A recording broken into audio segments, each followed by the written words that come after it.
दोस्तों, अगर कोई राष्ट्र अवसरों को अपनी ताकत में बदलने का हुनर रखता है तो वह है भारत। यह सच्चाई तब और स्पष्ट हुई जब ट्रंप प्रशासन ने अपने टैरिफ नीति से वैश्विक अर्थव्यवस्था को झकझोरने की कोशिश की। लग रहा था जैसे भारत के लिए एक आर्थिक चुनौती तैयार की जा रही हो, लेकिन भारत ने इस चुनौती को न केवल पार किया बल्कि इसे अपनी मजबूती का माध्यम बना लिया। जब टैरिफ के दबाव से भारतीय निर्यातकों पर असर पड़ने की चर्चा हुई तो कई विशेषज्ञों ने कहा कि इस बार भारत को पीछे हटना पड़ेगा। लेकिन भारत ने जो रणनीति अपनाई वो अप्रत्याशित और प्रभावी थी।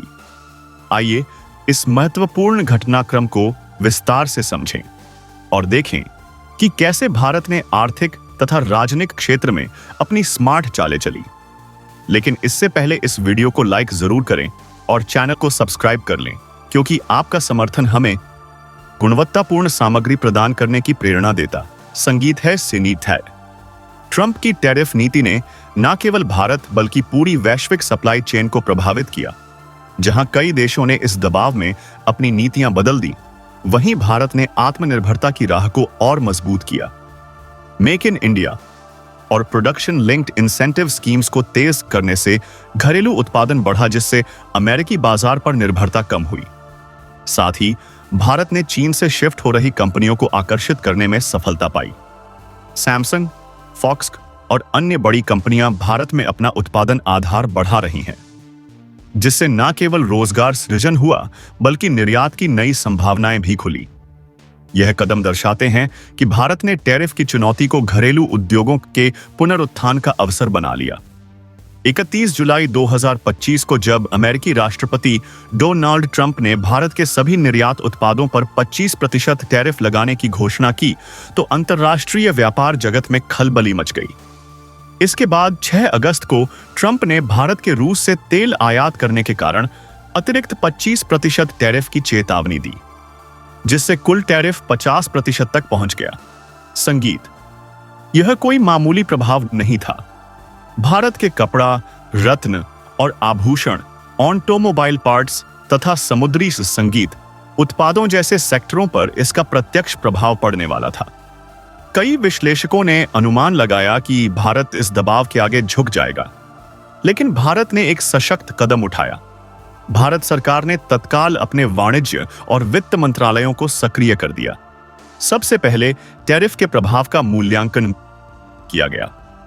पाया गया कि स्टील और एल्यूमीनियम जैसे क्षेत्रों पर दबाव बढ़ेगा, लेकिन भारत का निर्यात संरचना इतनी विविधतापूर्ण है कि इसका लंबे समय तक प्रभाव सीमित रहेगा।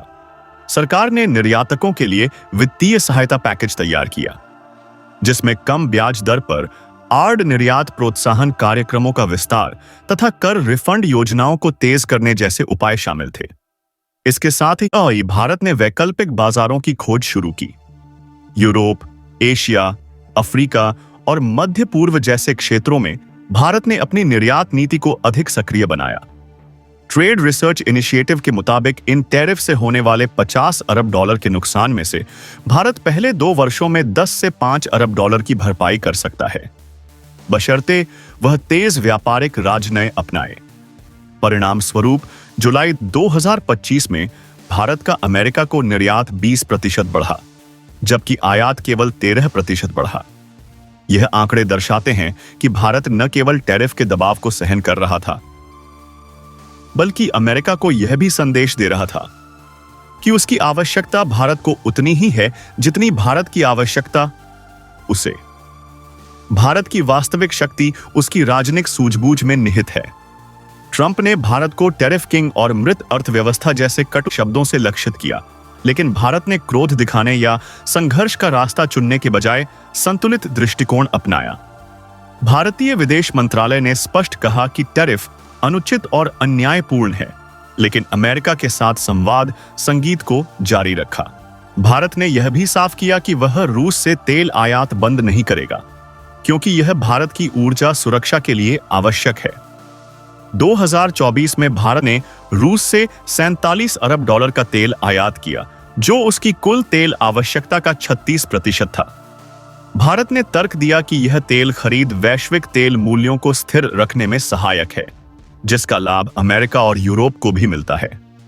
विदेश मंत्रालय के प्रवक्ता रणधीर जायसवाल ने कहा कि जब यूरोप ने खाड़ी देशों से तेल खरीदना प्रारंभ किया तो भारत ने रूस से सस्ता तेल लेकर वैश्विक बाजार को सहारा दिया। यह था भारत का राजनीतिक उत्तर, जो न केवल तथ्यों पर आधारित संगीत था बल्कि पश्चिमी राष्ट्रों की दोहरी नीतियों को भी उजागर करता था। भारत ने अमेरिका को यह भी बताया कि वह किसी विरोधी गुट का हिस्सा नहीं है। साथ ही उसने चुनिंदा अमेरिकी उत्पादों जैसे बादाम, अखरोट और सेब पर प्रतिकारी टैरिफ बढ़ाने का इशारा दिया। यह संदेश था कि भारत सहयोग के लिए तैयार है, लेकिन दबाव में नहीं झुकेगा।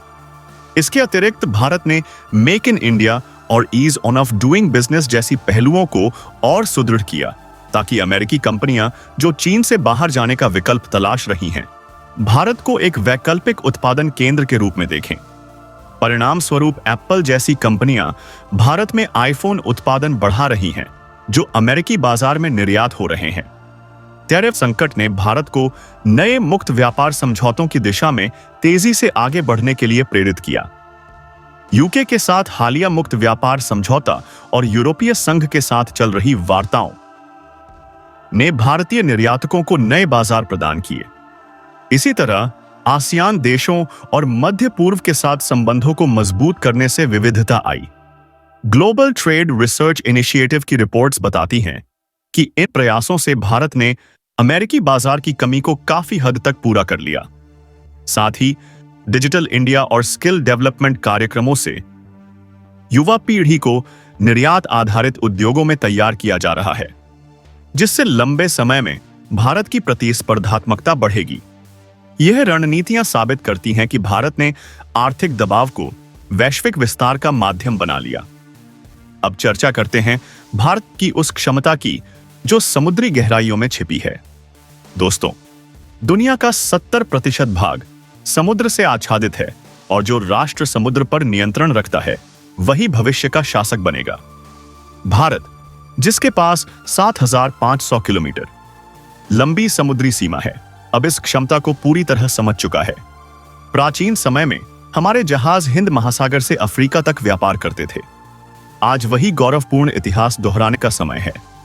सरकार ने मैरिटाइम डेवलपमेंट फंड को 5,000 करोड़ से बढ़ाकर 7,000 करोड़ करने का ऐतिहासिक निर्णय लिया। यह कोई सामान्य कदम नहीं है, बल्कि भारत के समुद्री पुनरुत्थान का नया अध्याय है। उद्देश्य स्पष्ट है कि 2047 तक भारत को विश्व के शीर्ष 5 जहाज निर्माण देशों में शामिल करना। लेकिन प्रश्न यह है कि भारत इस प्रतिस्पर्धा में पीछे क्यों रहा? उत्तर है जहाज निर्माण में भारी निवेश, आधुनिक प्रौद्योगिकी और सस्ती पूंजी की कमी। चीन, कोरिया और जापान ने वैश्विक जहाज निर्माण बाजार का 90% हिस्सा कब्जा लिया है, जबकि भारत का हिस्सा मात्र 1 से 2% है। लेकिन अब भारत ने तैयारी कर ली है। इस फंड का 39% हिस्सा सरकार और बंदरगाहों से आएगा, जबकि 51% वैश्विक निवेशकों और व्यावसायिक स्रोतों से एकत्र किया जाएगा। यह धन जहाज निर्माण, जहाज मरम्मत केंद्रों और बंदरगाह अवसंरचना को मजबूत करने में उपयोग होगा। शिपिंग कॉरपोरेशन और ऑफ इंडिया अरबों डॉलर के समझौते में 26 स्वदेशी जहाज खरीदने जा रही है, जो भारत के जहाज निर्माण उद्योग को नई ऊंचाइयों तक पहुंचाएगा। इसके अलावा भारत अपनी जहाजों की संख्या बढ़ाकर निर्यात लागत कम करेगा, ताकि हमारे उत्पाद समयबद्ध और कम कीमत पर वैश्विक बाजार तक पहुंचे। भारत के 12 प्रमुख बंदरगाहों पर कनेक्टिविटी और अवसंरचना सुधार के लिए 15,000 करोड़ रुपए का निवेश किया जा रहा है। यह सुनिश्चित करेगा कि भारत के बंदरगाह न केवल माल की तेज ढुलाई करें, बल्कि वैश्विक शिपिंग केंद्र के रूप में विकसित हो। समुद्री क्षेत्र में भारत की महत्वाकांक्षा अब रक्षा और वाणिज्यिक दोनों 12 स्तरों पर दिख रही है। स्वदेशी जहाज निर्माण से न केवल व्यापार लागत कम होगी, बल्कि राष्ट्रीय सुरक्षा भी मजबूत होगी। इंडियन नेवी के लिए नए युद्धपोत और पनडुब्बियां बनाने के साथ साथ ग्रीन शिपिंग पर फोकस से भारत पर्यावरणीय मानकों संगीत में भी अग्रणी बनेगा। मैरिटाइम इंडिया विजन 2047 के तहत बंदरगाहों का आधुनिकीकरण, संगीत, इनलैंड वाटरवेज का विस्तार और स्किल डेवलपमेंट से लाखों रोजगार सृजित होंगे। अंतर्राष्ट्रीय भागीदारों के साथ संयुक्त उद्यम और टेक्नोलॉजी ट्रांसफर से भारत जल्द ही चीन और कोरिया को चुनौती दे सकेगा। यह प्रयास भारत को न केवल आर्थिक रूप से मजबूत बनाएंगे, बल्कि हिंद महासागर क्षेत्र में रणनीतिक प्रभुत्व भी प्रदान करेंगे। भारत की राह सरल नहीं है। समुद्री इंजन जैसी महत्वपूर्ण तकनीक में भारत अब भी विदेशों पर निर्भर है। तमिलनाडु जैसे राज्यों में कपड़ा, चमड़ा और मशीनरी उद्योग टैरिफ से प्रभावित हो सकते हैं, लेकिन भारत सरकार इन चुनौतियों से निपटने के लिए तैयार है। निर्यातकों के लिए वित्तीय पैकेज, कम ब्याज दर पर आरण और कर छूट जैसी योजनाएं विकसित की जा रही हैं। साथ ही भारत यूरोप और आसियान जैसे बाजारों में अपनी उपस्थिति बढ़ा रहा है ताकि अमेरिकी टैरिफ का प्रभाव कम हो। ग्लोबल ट्रेड रिसर्च इनिशिएटिव के अनुसार भारत को अपनी निर्यात रणनीति में गति संगीत लानी होगी और संरचनात्मक सुधार करने होंगे। उदाहरण स्वरूप, भारत ने हाल ही में यूके के साथ मुक्त व्यापार समझौता किया है और यूरोपीय संघ के साथ व्यापार वार्ताओं को तेज किया है। यह दर्शाता है कि भारत अपनी नीति को अधिक लचीला बना रहा है। राजनैतिक स्तर पर भी भारत ने अपनी स्थिति सुदृढ़ की है। प्रधानमंत्री नरेंद्र मोदी ने SSCO शिखर सम्मेलन में भाग लेकर और चीन के साथ द्विपक्षीय चर्चा की संभावना जताकर दिखाया कि भारत अपनी रणनीतिक स्वतंत्रता को बनाए रखेगा। यह संदेश स्पष्ट है कि भारत न दबाव में झुकेगा, न ही किसी एक देश पर आश्रित रहेगा। तो दोस्तों, यह थी भारत की वो रणनीति जो ट्रंप के टैरिफ को एक बाधा से अवसर में बदल रही है। भारत न केवल आर्थिक दबाव से उभर रहा है, बल्कि समुद्र की लहरों पर अपनी शक्ति का प्रदर्शन कर रहा है। अब प्रश्न आपसे है कि क्या भारत 2047 तक जहाज निर्माण में विश्व के शीर्ष 5 देशों में स्थान बना पाएगा, या हमें और बड़े उपाय करने होंगे? अपनी राय कमेंट में अवश्य साझा करें और हां, इस वीडियो को लाइक करें, इसे अपने मित्रों के साथ शेयर करें और चैनल को सब्सक्राइब करना ना भूलें, क्योंकि भारत की इस ऐतिहासिक प्रगति में आपका साथ हमारे लिए सबसे बड़ा प्रोत्साहन है। मिलते हैं अगले वीडियो में, तब तक जय।